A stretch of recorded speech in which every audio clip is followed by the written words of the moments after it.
Итак, книга «Кыргызский путь», написана в 2014 году, зачитывает автор Шаршеев Искендер. Краткий обзор. Данная книга посвящена иному другому кыргызскому пути, который стал бы альтернативой тому хаотическому развитию нашей страны без принципов, цели и надежды. В книге указывается, что то, что должно стать национальной идеологией нас, кыргызов, какую форму управления приведут страну к процветанию и благополучию. Целью данной книги является показать то, что у Кыргызской республики может быть свой собственный путь развития политических технологий, а также возможность стать страной, в которой начнут развиваться высокие технологии. Для этого требуется не так уж и много. Всего лишь воля и действия наших граждан. При этом небольшая поддержка государства все же потребуется. Как показывает история, наука двигалась монархами-правителями. Науку двигала необходимость выжить, необходимость преуспеть. Там, где есть необходимость выжить, есть необходимость и преуспеть. Поэтому я верю, что у нас практическая наука, сопряженная с высокими технологиями, вполне возможна. Цель этой книги показать, как это произойдет. Есть закон футурологии, согласно которому все, что предсказано, не сбывается или сбывается несколько иначе, чем мы ожидали. И тем не менее, есть и другой закон, что без плана не возникает намерения и действия. Ну а план, как мы с вами знаем, это лучший способ получить случайный результат. Чтобы случайный результат был хорошим, мы должны планировать. И эта книга такой страновой бизнес-план. Надо с полной ответственностью заявить, что это бутстрепинговый план, то есть такой бизнес-план, с которым требуется самый минимум вложений.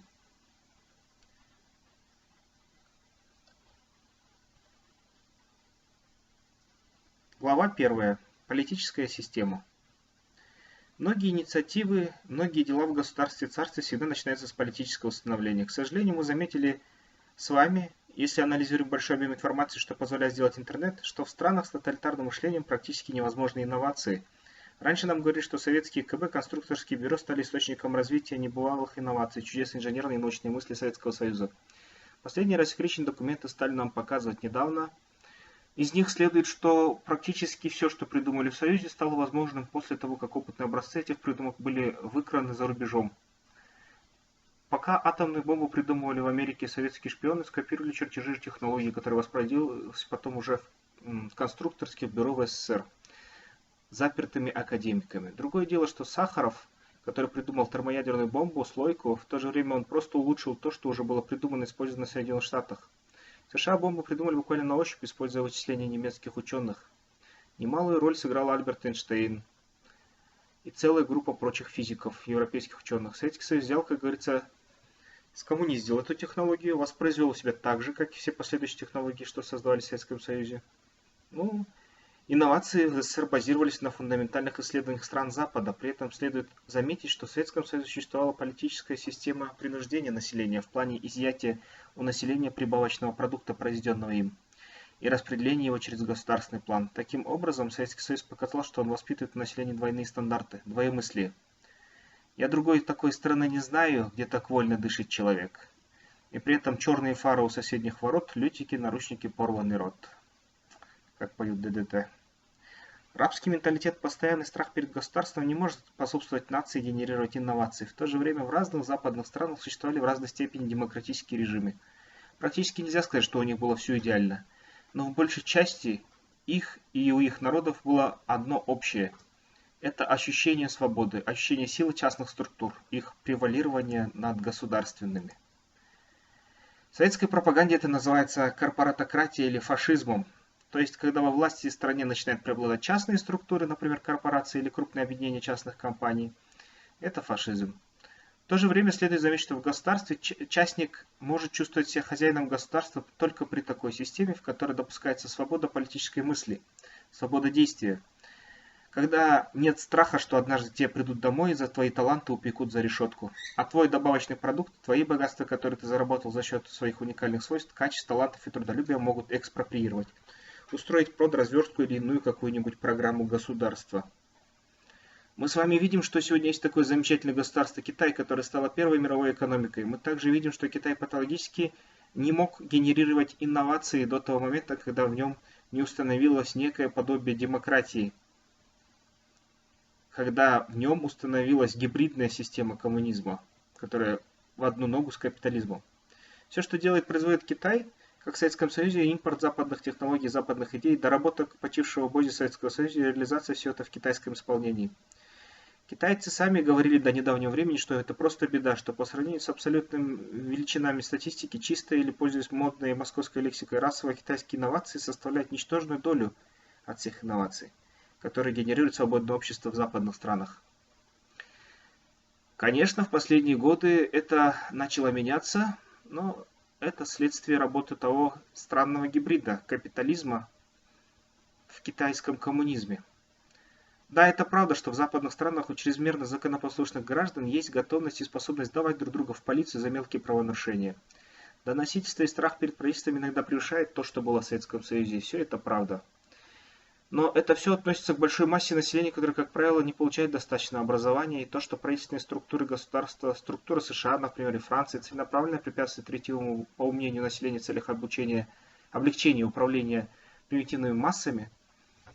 Да, возможно, это имеет место. Умный и опасный для бюрократа-чиновника. В то же время, если на Западе ты возомнишь, представишь или ощутишь себя свободным человеком, то перед тобой все барьеры рассыпаются. На тебя работает правовая система. Если ты не согласился быть лохом, то, скорее всего, ты станешь миллиардером или крупным общественным деятелем. И эта система правил игры, в которой свобода, твое личное завоевание делает так, что эти правила работают. Это не какой-то ген только американцев. Ведь вы же не считаете, что Мерседес может водить только человек, который имеет ген немцев? Если посмотреть, в чем секрет развитых стран, западных стран, их колоний, таких как Сингапур, Япония, Гонконг, Тайвань, ЮАР, Саудовская Аравия, которые поднимались так высоко и стали крупными державами, то это колониальная система английского права. Сегодня можно сказать, что держава номер один это США, держава номер два это Европейский Союз, держава номер три Китай. А в последнее время Китай наверстывает, догоняет западные страны, но в совокупности западные страны все еще предоставляют собой сильный конгломерат, который Китаю пока не по зубам. Все остальные страны это страны третьего мира. Подняться державам помогла их политическая система. США отделилась от монархической периферической Европы. А насчет того, что мигранты поглотили индийское население на американском континенте, сэля-ви, индейцы безостановочно воевали. Гавайцы, например, не воевали, и теперь они граждане великой державы. Фактически в Америке европейцы поставили эксперимент свободы. Да, у них существовала рабовладельческая система экономики, да, у них все это было, но в то же время у них существовали обширные слои населения, которые подчинялись идеалу и духу свободы. Их называют классическими либералами, либертарианцами. Эта группа населения провозгласила пером Бенджамина Франклина в Декларации независимости, что первичным приоритетом в государстве является народ. Что народ получает права, которые превалируют над государством. Что единственный институт суверенитета, единственный источник легитимности является народ. Народ Соединенных Штатов Америки. Благодаря этому, также благодаря последующей экономической политике, в которой долгое время Соединенные Штаты не допускали возникновения государственных национальных банков, экономика США начала расти бешеными темпами. Инерции хватило на то, что сегодня Соединенные Штаты это единственная страна, которая импортирует себе ученых со всего мира, используя умело Бреттон-Вудскую финансовую систему. Является первой экономикой мира, первой державой мира и фактически создала через Голливуд общую мировую планетарную культуру. Фактически это флагман планетарной человеческой цивилизации. Кто с этим будет спорить? Кто бы что ни говорил про то, что Запад загибается, Запад умирает, Америка гниет, скоро доллар рухнет, и все там пойдет в тартарары, все равно Америка живет и здравствует. Все пользуются ее айфонами. В Америке первыми из всех стран появляются электромобили, которые полностью игнорируют нефть. В Америке первые появляются частная компания, которая запускает ракеты в космос. И Америка сегодня это страна, которая генерирует инновации постоянно. Перед каждым своим кризисом выныривает из ямы экономического упадка за счет своих инноваций. При этом все инновации в Соединенных Штатах создают не граждане Америки, а граждане других государств, изначально ставшие потом гражданами Соединенных Штатов. Недавно Национальный корпус развития Кыргызской Республики организовал слушание на тему «Кыргызская государственность, кыргызский коммунизм». Лекцию читал Сергей Кожемякин, руководитель молодежного движения Коммунистической партии Кыргызстана. Это было в 2014 году. Согласно его мысленным конструкциям, кыргызы природным образом коммунисты. Он рассказал про родоплеменный общинный строй, в котором собственность рода и племени была общей.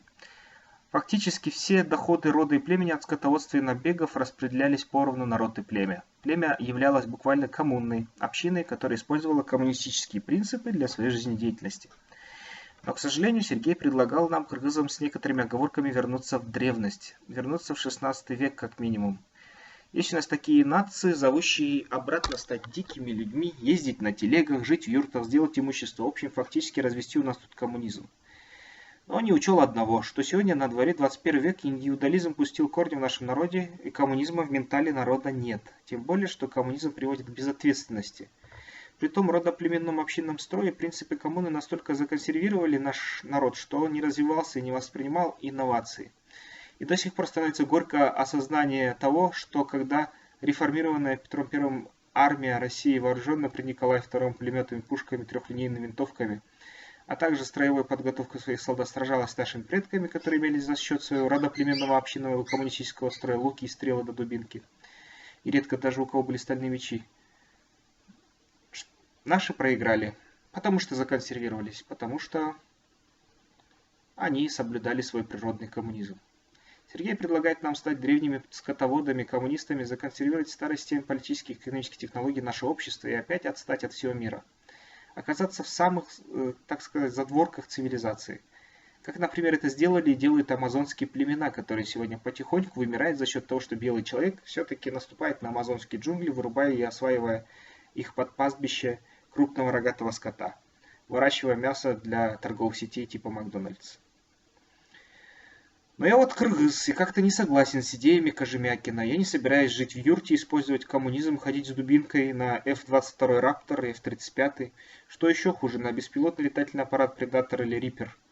Поэтому я предложил бы Сергею Кожемякину остаться при своем мнении. У нас у кыргызов другой путь, который согласуется с тенденциями и основными линиями развития планетарной цивилизации. Наш путь – это путь, озаряемый светом науки, светом квантовой физики, светом теории мембран, теории струн, разумом Эйнштейна, Хокинга, Макса Планка, разумом академика Кадырова. Наш путь – это собственный кыргызский путь, это путь высоких технологий, биоинженерии, информационно-коммуникационных технологий, генетики, механики, электроники, кибернетики. При этом мы должны сохранить наше органическое сельское хозяйство, нашу природу, экологию, чтобы зарабатывать на туризме, да и самим не хворать. Чтобы жить здоровой жизнью, пользоваться достижением цивилизации, нужно жить как минимум в чистой среде, и не срать у себя дома. Поэтому я бы отказался от мысли создавать тяжелые производства на территории Кыргызской республики. Все-таки дача Бога, как говорится во множественных поговорках. Стать страной, генерирующей инновации, возможно только в том случае, если в этой стране существует свободный политический строй. Тот же Сергей Кожемякин забыл упомянуть, что кыргызы никогда не подчинялись ханам. Выбирали себе биев. Если какой-нибудь хан взорвался, его могли всем племенем наказать. Ханов вообще не признавали и не было престала наследия. Их назначали только перед большой войной. В принципе, возможно, это и есть причина того, что смелые кыргызские лидеры, такие как Абдрахманов, Юсуп, Абдыкерим Сыдыков, сумели стоять перед Сталиным и отстоять нашу государственность. Это при том, что наша численность нашего народа не превышала в то время 3 миллионов. Потому что было свободомыслие, свободолюбивые, смелые, безбашенные, не признающие никаких авторитетов люди. Да, это о нашем народе. Поэтому у нас 3 раза сменился президент за последние десятилетия. Поэтому наш новый президент четко понимает, что с таким народом надо быть осторожнее. Надо идти по пути наибольшей выгоды, наибольшего, наивысшего национального интереса, в чем бы он ни выражался. Поэтому для нашей страны, для развития в нашем обществе инноваций потребуется политическая система, завязанная на максимальную свободу, на снижение роли государства в общественной жизни. На минимальное, компактное, эффективное, автоматизированное, модернизированное государство, в котором правительство выступает в роли ночного сторожа, фактически осуществляя свою работу в форме охраны общественного порядка и обороны границ. Действуя в рамках национального интереса внешней политики в битвах за преференции в международных союзах, осуществление судебных процедур судебной власти, соблюдение информационной и национальной безопасности, а остальные сферы, такие как здравоохранение, образование, сельское хозяйство, туризм, информация, культура, все эти сферы вполне могут быть частными. И для них не обязательно государственное датирование, не обязательно государственное регулирование имитации бурной деятельности через генерирование рабочих мест раздуванием штатов. И проедание государственных бюджетов, которые формируются за счет того, что удавка налогов накидывается на шеи тружеников нации, бизнесменов, малого среднего бизнеса, крупного бизнеса, а также тех редких инвесторов, которых не пугает наша дикая, враждебная для всяческих инвестиций иностранцев страна. Поэтому в первую очередь наша политическая система должна содержать в себе следующие компоненты. Это демократия, права человека, диктатура права и закона, право применения, акцент на принцип «то, что не запрещено, разрешено», на создание налоговых гаваней в нашей стране, на создание максимально автоматизированных систем для эффективного государственного управления, на соблюдение качества эпизоотической и эпидемиологической ситуации, на максимальный контроль въезда-выезда из иностранных граждан для соблюдения национальной безопасности, на создание структуры прозрачного государства, в котором, может быть, твое нижнее белье просвечивает на всех каналах, но в то же время ты знаешь, что ты защищен правовой системой, что ради закона президент или премьер-министр, а может и депутат, готовы посадить своего сына, дочь, мать, отца, брата, свата, кого угодно в тюрьму, чтобы неповадно было, чтобы не воровал, не совершал преступления. Именно такая политическая система нам нужна. Остальные вопросы касательно экономики, культуры, технологий, все это мы можем реализовать сами, мы, граждане.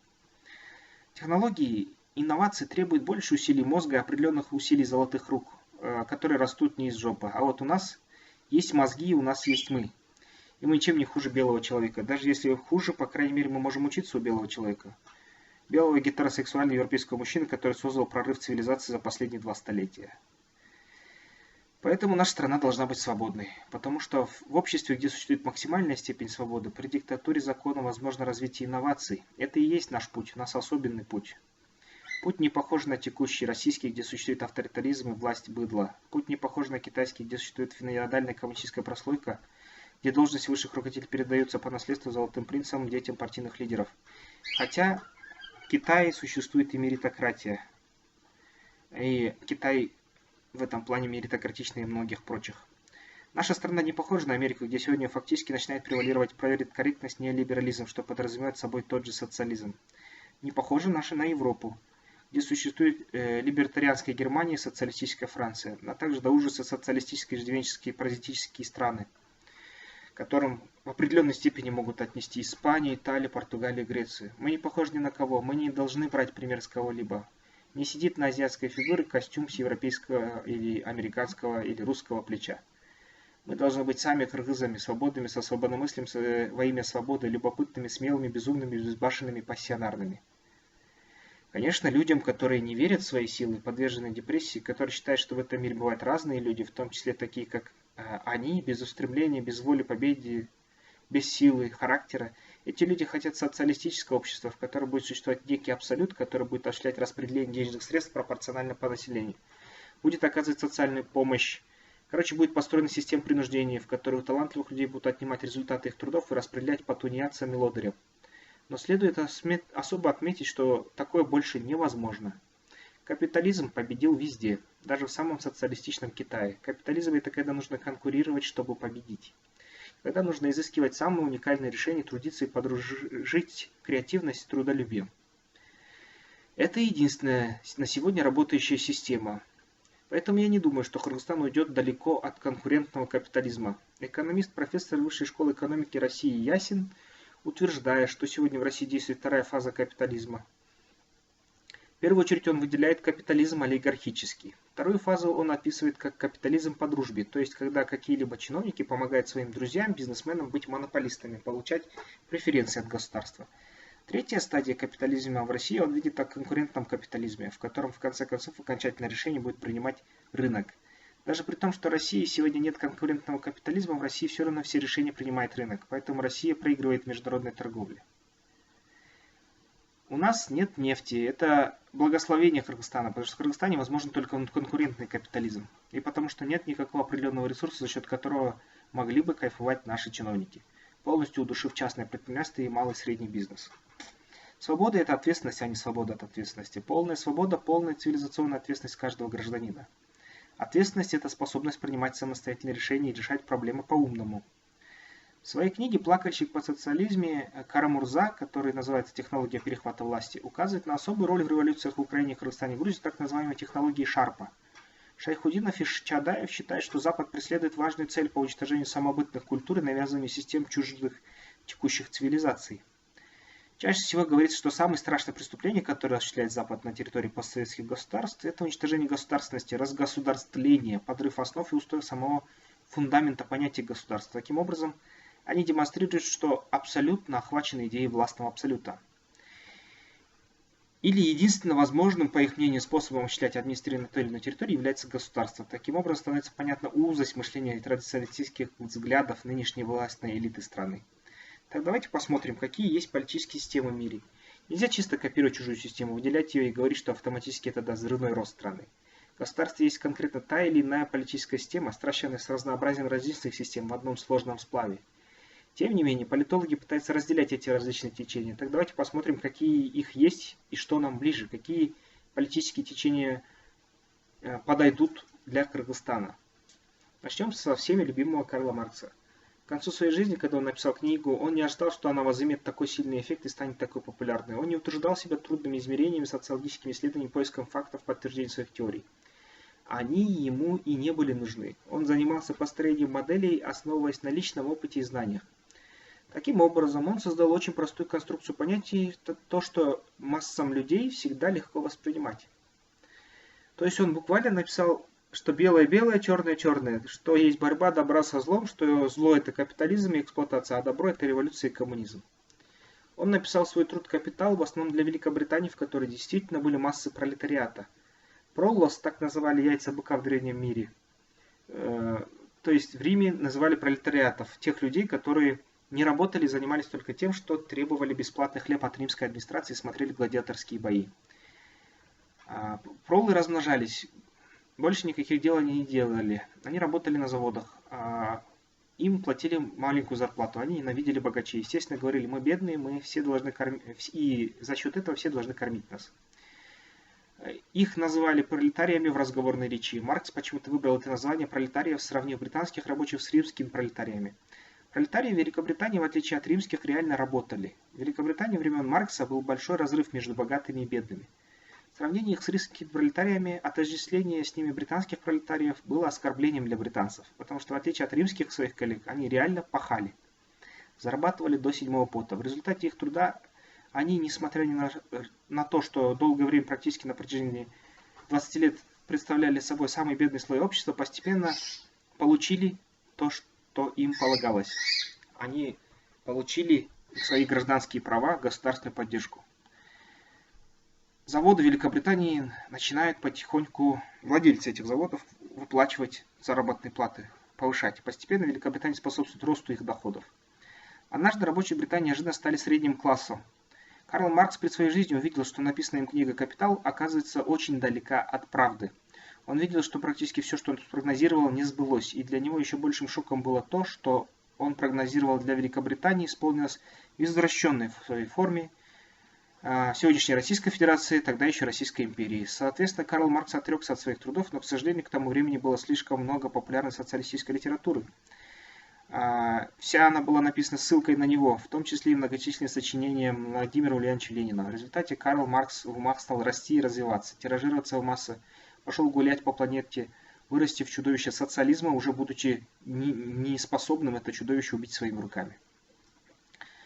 Маркс считал, что богатый класс эксплуатирует бедный класс. Использование капитала, управление капиталом, представляющим собой денежные средства, либо средства производства за счет того, что он богатый и имеет права на средства производства. Это все казалось преступлением по Марксу. Богач заставляет, или точнее нанимает рабочего и эксплуатирует. Рабочий пашет как раб, и, соответственно, прибыль получает эксплуататор, владелец капиталов. А рабочий получит небольшую мизерную зарплату. Таким образом идет эксплуатация одного класса другим, пишет Маркс.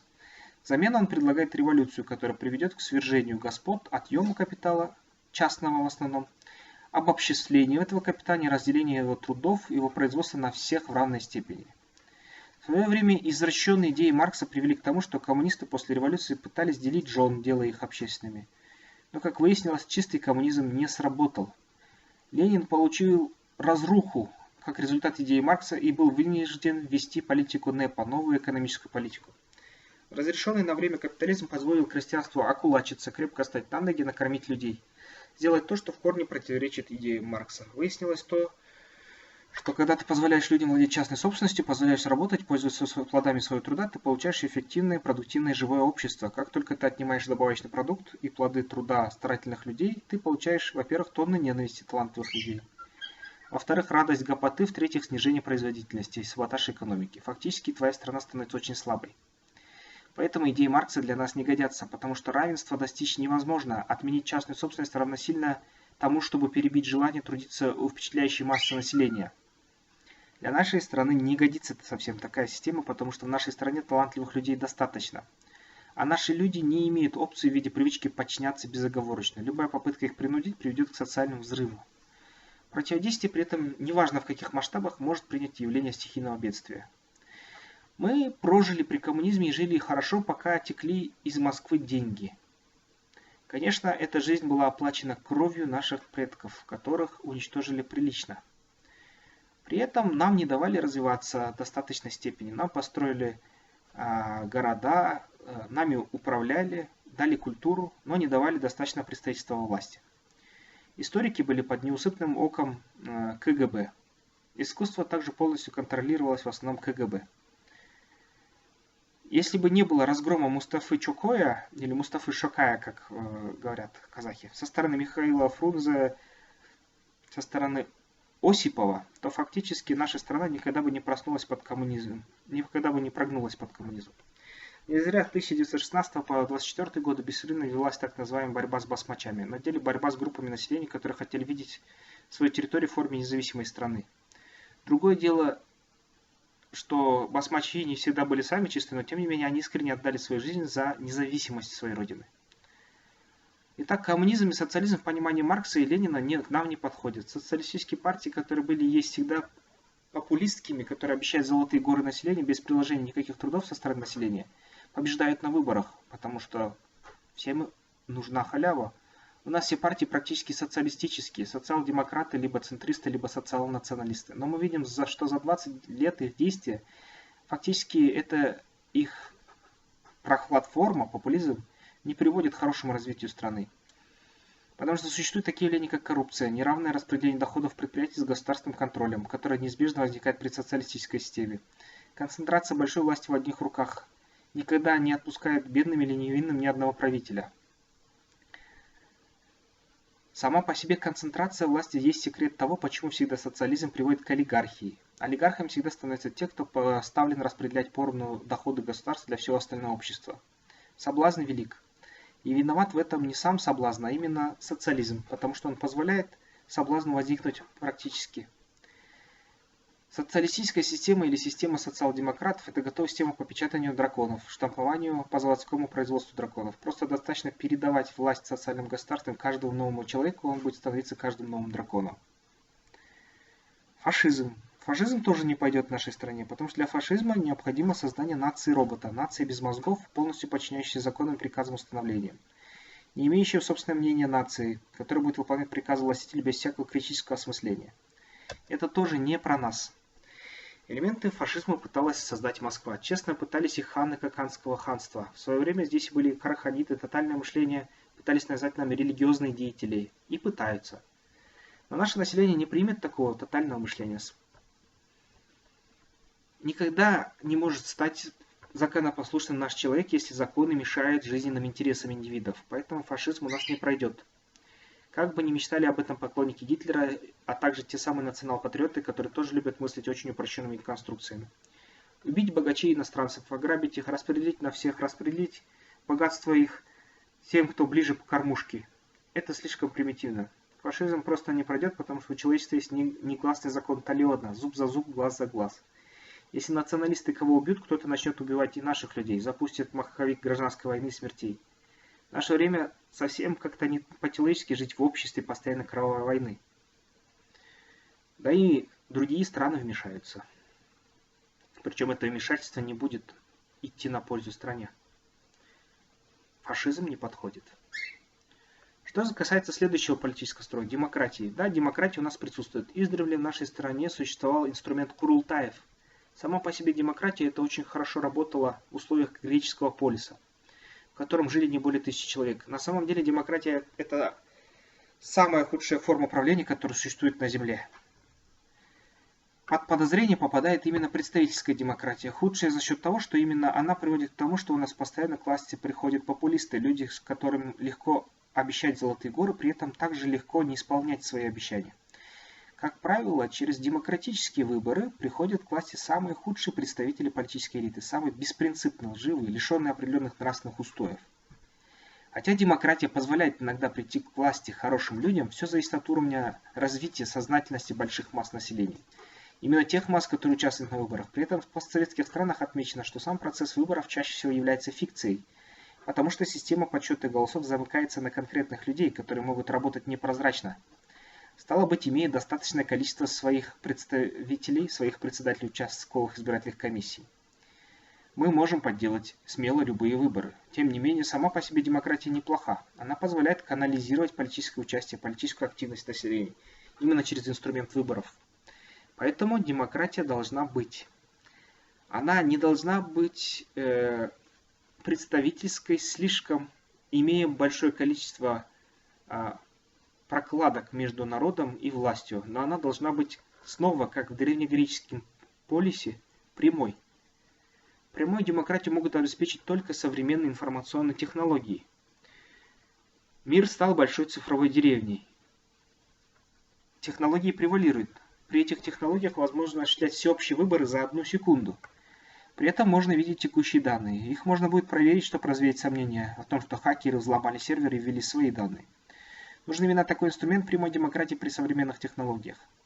Вы со своего телефона в течение суток можете в день выборов проголосовать хоть 100 раз.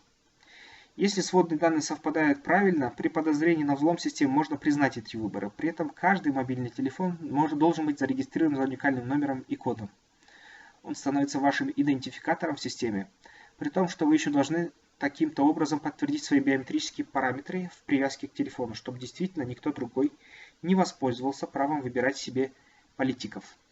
Возможно, в будущем это будет использоваться, включая различные способы идентификации владельца через камеру телефона, сенсоры, считывающие отпечатки пальцев и сетчатку глаза. Возможно, в далеком будущем в телефоны строят ДНК-анализаторы.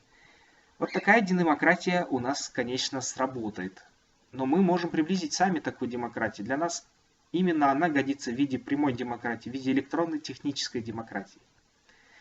Давайте теперь разберемся с либерализмом. Нет более ругаемой в мире системы, чем либерализм. Конечно, в русском мире в основном из-за пропаганды. Американцы ругают либералов за то, что они предали идеи консервативных структур. Европейцы ругают за то, что социалисты, прикрывшись именем либералов, фактически выиграли битву за социализм, за идею государства всеобщего благоденствия. Фактически социалисты и социал-демократы слово «либерал» узурпировали. Либерализму приписывается все – свобода, права человека, плюс извращенная избыточная свобода. Например, либералами считаются либертины. Либертины – это те ребята, которые не ограничиваются ничем. Они состоят в ЛГБТ-сообществах, геи, лесбиянки, феминистки и прочее. Они сочетаются в массовом постсоветском сознании со свободой самовыражения. Отсюда проистекают перформансы с раздеванием, эксгибиционизм, баловство с наркотиками, детская порнография и так далее, и так далее. Естественно, что для подавляющей части населения планеты, для которой существует общая техника безопасности, общие традиционные ценности, выработанные тысячелетиями, которые позволили сохранить и привести в процветание человеческий вид, эти проявления чрезмерной свободы со стороны либертин являются неприемлемыми. Это кажется извращением, это кажется сумасшествием. Естественно, люди, которые наблюдают либертин, не одобряют такого поведения со стороны либертин и людей, называющих себя либералами. Также не одобряют поведение либералов люди, наблюдающие чаще всего либералов, пришедших к власти в постсоветских странах. Тех, кто, называя себя либералами, осуществили приватизацию, при которой приватизированное имущество досталось олигархам за копейки. При этом ни копейки не попадало в казну в некоторых случаях. Оно доставалось своим людям, в кавычках, так называемым. Фактически осуществлялось мошенничество. Многие производственные центры, в которых необходимо было модернизировать оборудование и готовить конкурировать с рынком, продавалось с молотка. Как-то вовсе и не удивительно, что население, увидев это и слыша все, что это делается под лозунгом движения либералов, возненавидело либералов. И возникло такое понятие, как либерасты.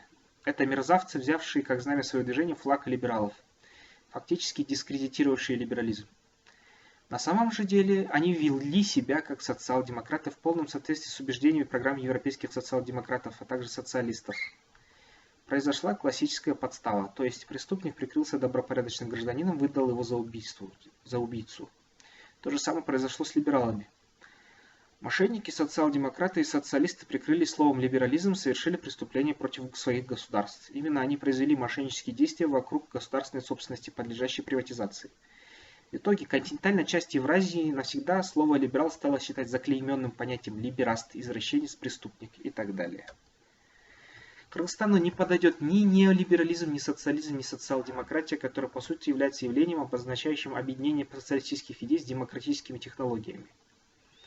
Тот же политолог Шайхутдинов признает, что при западных режимах, западных обществах, несмотря на то, что политические системы потерпели полное фиаско в советских странах, у них система работает хорошо, потому что там используется механизм оппозиции. Когда оппозиция возникает, это означает, что сформировалась альтернативная политическая позиция. Люди недовольны текущим политическим строем.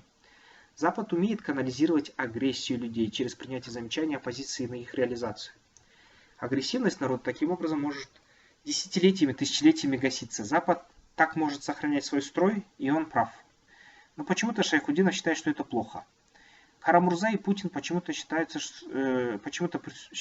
что прислушиваться к оппозиции и реализовывать оппозиционные программы – это признак слабости государственной власти. Хотя на самом деле это единственный возможный способ развития государства. Однако Шайхутдинов и Кара-Мурза, и полагаю, что Владимир Владимирович Путин считает, что так нельзя делать. Нельзя к ней обратиться. Надо давить оппозицию, давить этих Навальных, Шендеровичей. Теперь давайте разберемся с понятием либерализма классического, с понятием анархокапитализма и вообще понятием анархизма. Существуют такие деятели анархизма, как Кропоткин, Бухарин, Троцкий и ряд других фамилий. Тот же самый Батько Махно, тот самый Бандера. Национальный анархизм выражался в том, что общность населения может прекрасно жить без сильного участия структур, именующихся государственными, и забравшими монопольное право на приватизированное ими превалирование в распределении ресурсов, создаваемых обществом. Причем во всей истории, кроме нашей постсоветской, слово «национальность», «нация» подразумевало прежде всего территориальное компактное проживание самых разных национальностей и этносов в конкретном географическом государстве. Их приверженность и любовь к этому государству. Это у нас считается, что нация значит национальность. Это, конечно, большая ошибка, насаженная нам в мозг пропагандой Советов и Гитлером, а также постсоветской рефлексией граждан СССР, которые никак не могут понять, куда делся великодержавный статус нации-цивилизатора. Не иначе, как план Аллена Далласа сработал, думают они. Концепция высшей арийской расы гуляет в головах некоторых товарищей, особенно одной очень большой страны. Вы удивитесь, что узнав, что такие государства, как Сингапур, Соединенные Штаты Америки, Великобритания, Новая Зеландия, Австралия основаны именно на понятиях и практическом применении принципов анархокапитализма.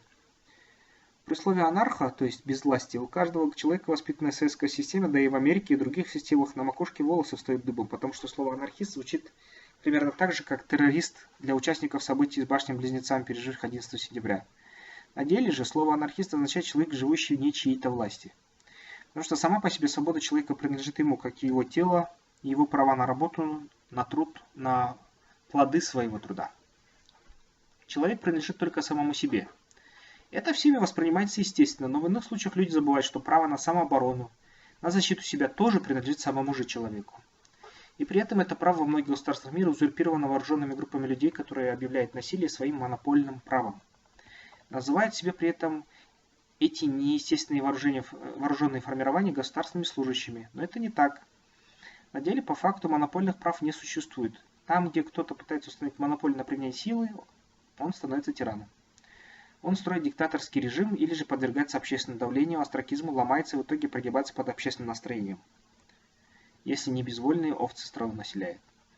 Классический либерализм, тот самый либерализм, который является добропорядочным гражданином, которого пока еще не поставил преступник и не извратил по пути социалист, тот классический либерализм – это такая система, в которой говорится, что традиции общества, традиционные законы неприкосновенны.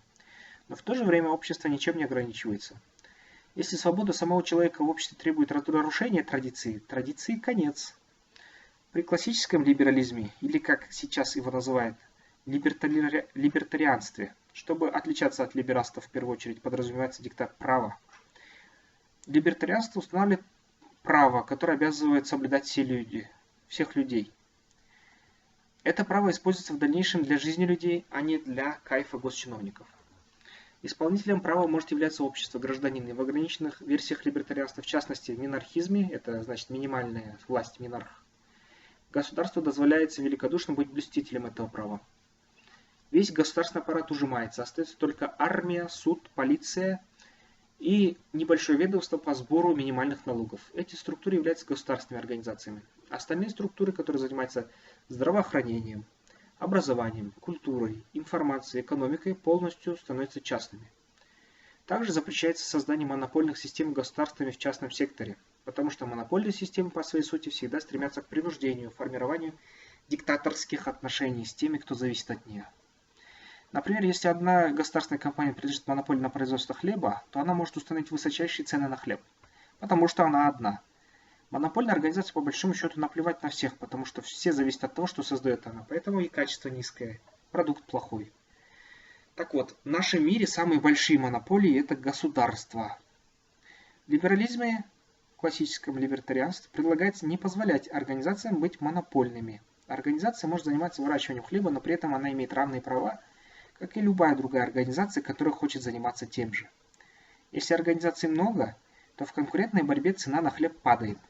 Возникает оптимальная справедливая цена на хлеб. Это то, что нужно людям. Классический либерализм требует настаивать гражданам свою свободу с оружием в руках. Например, если приходит какая-нибудь власть и начинает устанавливать свои порядки, начинает у всех отнимать бизнес, отдавать своей семье население, доходы населения, давать тендеры только своим знакомым. В классическом либерализме народ имеет право взять в руки оружие и физически уничтожить агрессора, коррупционера и членов его семьи, всю его команду. Это право является неотъемлемым конституционным законом, правом народа. При либерализме экономика полностью свободна, а налоги минимальны. Что-то вроде единого налога в 10% на оборот или на прибыль. При этом могут быть и нулевые таможенные пошлины. Можно возить капитал, привлекать людей, перемещать товары и финансы, все что угодно. Ты можешь без проблем и ограничений использовать или создавать знания, информацию, кочевать в этом государстве, работать, заниматься бизнесом, зарабатывать, иметь право на свой доход. Если ты разбогатеешь, ты имеешь право распорядиться своим богатством как угодно. Например, при классическом либерализме модно избыточный капитал по собственной воле жертвовать на социальные нужды, медицину, науку и венчур, то есть НИОКР, научно-исследовательские разработки, по-нашему. Хотя факты в истории показывают, что до того, как созреть и делать добро для других, либерал-буржуа первые свои богатства тратят на роскошь. Но по сути, последнее поколение богачей, которое имеется на Западе, в странах классического либерализма, чаще всего не испытывает удовольствия от роскоши. В роскоши испытывает удовольствие средний класс, а богатый класс, реально богатый класс, как правило, заботится проблемами мира, начиная жертвовать огромные суммы на социальные проблемы и их решения. Таким образом, классический либерализм фактически тот самый строй, при котором развивается сегодня планетарная цивилизация. При классическом либерализме, например, олигарх Билл Гейтс дает $25 миллиардов на поиск лекарства от рака. А при авторитарном социал-демократизме, который сейчас имеет место, скажем, в России, олигарх Абрамович покупает себе шикарную яхту и футбольный клуб Челси. В этом есть разница между классическим и реальным либерализмом и авторитарным социал-демократизмом. Кыргызы мы не будем никогда больше в нашей жизни и истории жить коммунами племен, родоплеменным общинным строем, ездить на конях, жить в юртах, лечиться гадалками, заниматься прочей дикой ерундой. Мы не будем теперь уже ходить с луками и стрелами против пулеметов и танков, против систем современного вооружения. Мы не будем создавать ханство, поставив одного человека на трон и позволить ему помыкать нашими детьми по его собственному желанию. Все это уже не для нас. Ни монархия, олигархия, ни социал-демократия, ни социализм, ничто не поможет нам развиваться, кроме нашей свободы. Нашему свободолюбивому духу очень близок классический либерализм. Это не либерализм, как его понимают в постсоветских странах. Это именно то, что называют сегодня словом либертарианство. Именно свобода, максимальная. Обратите внимание на диаграмму Нолана. Максимальная экономическая свобода – это то, что нам симпатично. Кыргызы всегда делают все по-своему. В нашем обществе есть определенный процент людей, которые не могут жить без хозяина, без ошейника, не могут быть без рабства. Но, увы и ах, для них плохие новости. Основная масса населения не позволит надеть себе на шею ошейник, не позволит сделать себя рабами. Новые технологии позволят нам создать прямую демократию и управлять экономикой с помощью классического либерализма.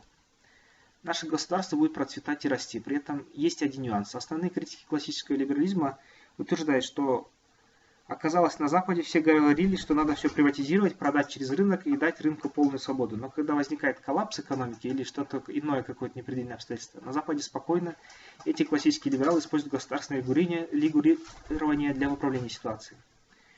Все правильно, государственное регулирование может использоваться для управления ситуацией при предварительной договоренности с населением и собственниками капитала. Может ли это противоречить классическому либерализму? Да нет. Это крайняя мера, доступная в случае крайней нужды. То есть это говорит о том, что национальный проект или либерализме не отменяется. Государственное регулирование присутствовать может. Иногда его нужно употреблять, но никто им злоупотреблять уже не может. Поэтому нельзя воспринимать классический либерализм, либертарианство как некую полную анархию. Как раз таки нет. Анархокапитализм – это диктатура закона, при которой создаются определенные правила жизни. Эти правила ни в коем случае не нарушаются. Ни в случае возникновения ситуации, когда эти правила становятся нежизнеспособными в силу проявления каких-либо новых технологий, изменений среды или практики, тогда они пересматриваются. Это можно представить себе как общество, которое живет во время всеобщей сытости, как свободные либералы. При возникновении угрозы общества превращается в жесткое монолитное государство. При преодолении угрозы общество превращается быстренько в социальное, чтобы помочь тем, кто пострадал, бедным гражданам помочь. Как только бедные граждане вкусят хорошей жизни, общество обратно возвращается в исходное положение классического либерализма. Именно такое трансформационное, гибкое, ситуативно мыслящее, быстро перестраиваемое общество и будет у нас. Другого пути у нас нет. Мы будем всегда смотреть на ситуацию и применять в каждой ситуации свой подход. Как показывает наша национальная история, как показывает наше существующее настоящее, мы именно стихийные либертарианцы. Мы стихийные классические либералы. Мы люди, обожающие свободу в большей степени, чем наши соседи по континенту. Возможно, на это повлияли горы, но в нашей стране будущее только за либертарианством. Если вы хотите, за трансформационным или политическим строем. Эдакое государство-трансформер. Это самое главное наше достижение, чем можно откровенно гордиться сегодня. У нас есть одна народная черта – постоянно поливать грязью тех людей, которые делают конкретные дела. Часто эти люди воруют, часто в нашем обществе их ругают за дело. Да, они не святые, много сделали неправильно, но следует признать, что большой вклад в развитие свободно-демократического, свободолюбивого государства сделали именно те, кого называют сегодня временным правительством. Его сегодня люто ненавидят слои населения, мечтающие включение нас в состав Российской Федерации, мечтающие, алчащие собственного рабства. Нам следует сказать спасибо тем, кто был во временном правительстве в вечной оппозиции за последние 20 лет. Спасибо за вашу приверженность парламентаризму и свободе. Какими бы ни были ваши частные действия. Слушая Карамурзу, черного Мурзу, который считает, что дверь революции, через которую прошел наш народ, это не более чем проект Запада, становится немножко смешно. Потому что мы видели и мы сами сделали эту революцию изнутри своими руками. Многие молодые ребята сами брали штурмом администрации, Белый дом, сами шли вперед. Нам было понятно, что нами тогда двигало. Нами тогда двигало понятие, что старый режим обнаглел, офигел, потерял связь с реальностью и фактически держит нас за дерьмо. Тогда была ситуация, что за иные мысли, тему, идею тебя могли посадить в тюрьму или уничтожить. И события 2005-2010 года отнюдь не были проектами западных или российских спецслужб. Это была ошибкой местных устоявшихся элит, в результате которой мы их смели. Карамурзы, Шайхутдинова, Чадаева, Дугины считают, что нами манипулировал Запад. Надо признать, что Запад вкачал в нашу страну около 6 миллиардов долларов через НПО. Надо признать, что на эти деньги наши НПО проводили пресс-конференции с тематическим уклоном на получение гражданского самосоздания, соблюдение прав человека, воспитание чувства собственного достоинства в людях. Если Запад и планировал через наши руки совершить такие перевороты в нашей стране, то надо благодарить Запад прежде всего за то, что он дал нам чувство собственного достоинства, которого мы были лишены, будучи в Советском Союзе, присмыкающимися перед центром. Надо признать, что при Советском Союзе большинство высоких должностей занимали русские, украинцы, евреи, немцы, а кыргызы считались диким народом. Нам доверяли очень мало. И фактически за счет центра стремительных движений вокруг титульной нации нам удалось хоть как-то научиться читать и писать, научиться управлять, начальствовать, воспитывать в себе чувство собственного достоинства, благодаря НПО в том числе. Благодаря, если хотите, подрывной деятельности Запада, по сути уничтожавшего в нас остатки рабства, которые так ненавидим в России российскими либералами. При этом следует признать, что есть и жива в нас благодарность к России, которая цивилизовала нас, подарила нам канализацию, коллективизацию, инфраструктуру, прочую индустриализацию, но при этом не следует забывать, что советские цивилизаторы очень любили управлять нами. Имперскость им тешила и ублажала самолюбие, что очень сильно Россия и положение перед ними нашим, как у младших братьев, и это их очень устраивало и устраивает. Они думали, что это состояние, когда они будут управлять нами, помогать нами, принимать за нас за их собственные проекты, за их прирученные домашние животные, может длиться вечно. А это время кончилось, к их сожалению. Вместо того, чтобы порадоваться за нас, поздравить нас с тем, что мы подросли, становимся людьми, обрели чувство собственного достоинства, эти люди утверждают, что мы попали под проект Запада и прогнулись под Запад, стали слугами западных спецслужб. Меня всегда поражает способность русского народа, создавшего великую культуру, альтернативную западной цивилизации, думать, будто бы этим миром правит какой-то универсальный человек или группа таких людей. Видимо, они не знают, что даже такой человек, как Пелевин, на данный момент ставший популярным в России, утверждает, что миром правит не тайная ложа, а явная лажа. Масоны США утверждают, что иллюзия того, что они управляют миром, это всего лишь иллюзия. На самом деле они не управляют этим миром. Человечество принципиально непредсказуемо, а поэтому теория заговора на Западе считается признаком инфантильного, больного психически человека. Запад не может править миром, как и Россия и Китай, потому что повсюду государственное управление толкнулось на то, что разум человека несовершенен, мир усложняется, все планы испытывают фиаско, любой контроль теряется. Успешной является только та система управления, которая оставляет свободу действий индивидуумам.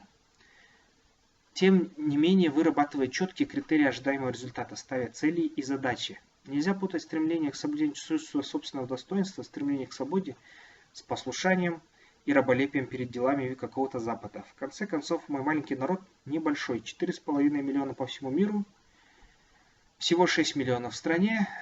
Моему народу одинаково опасны все три мировые державы империи, так же, как и опасны любые другие государства, имеющие армию с превышением в 1 миллион человек.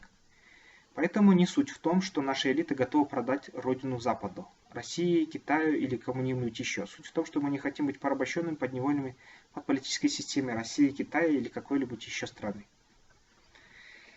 Либертарианцы не признают чрезмерной концентрированной власти над собой, поэтому кыргызы это природные либертарианцы. Самый важный момент, который следует подчеркнуть, часто люди старой закалки, которым я лично питаю очень глубокое уважение за то, что есть в нашей стране хорошего, это результат их трудов, такие люди часто спрашивают, что такое либертарианство. Оно не присуще нам, говорят они, новое модное словечко Запада, но это не так. Либертарианство это естественное состояние любого свободного народа. Это не модное словечко Запада, это просто факт, просто природное явление, включая в себя непризнавание авторитета никакой концентрированной политической власти над собой. Забудьте Кейнса и Маркса, читайте такие, как Фредерик фон Хайек, Милтон Фридман, Эрнандо Хесус де Сото, Йохан Норберг, Людвиг Мизес и прочие. Люди пишут книги, основываясь на фактах. Маркс писал книги, основываясь на личных ощущениях. А Йохан Норберг, Людвиг Мизес писали книги на основе фактов. Почему бы не доверять фактам? Также многие люди старой закалки говорят, торговая система это социал-дарвинизм, это система, в которой выживает сильнейший, слабые должны в ней умирать. Но это неправда. В системе либертарианства, в системе нашего собственного пути, кыргызского пути, действуют следующие принципы. Не врать, не воровать у народа, не красть общественных денег, не оставлять и любить своих стариков и детей, больных и увечных, не поощрять иждивенчество. Но если случилось быть современником иждивенцами в силу признаваемых обществом уважительных причин, помогать им, защищать женщин, защищать жизнь ближнего твоего, защищать интересы государства, но никак не государственной власти в форме аппарата государственных служащих. Развивать общество, совокупность всех людей, населяющих землю, которую ты называешь родиной.